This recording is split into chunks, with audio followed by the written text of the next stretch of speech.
Valsad ધમણાજી highway પર container divider કૂદી wrong સાઈડે કારને અડફેટે લેતા એક મહિલાનું મોત નીપજ્યું। કન્ટેનરે ટક્કર મારતા કાર ફંગોરાને હાઈવેના સાઈડે વાડીમાં પડી। ઘટનામાં એકને ગંભીર ઈજા। વલસાડના ધમણાજી નેશનલ હાઈવે નંબર 48 ઉપર કન્ટેનર ડિવાઈડર કૂદી રોંગ સાઈડે જઈ કારને ટક્કર મારતા અકસ્માત સર્જાયો હતો।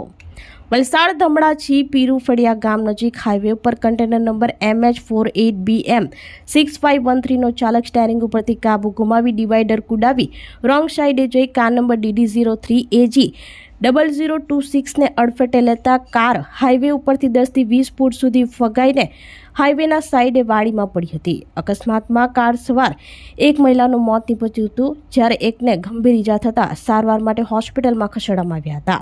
ઘટનાની જાણ ઉડલ પોલીસને થતાં ઘટના સ્થળે પહોંચી કાર્યવાહી હાથ ધરી હતી। અકસ્માતમાં કારનો ખુરદો બોલાઈ ગયો હતો।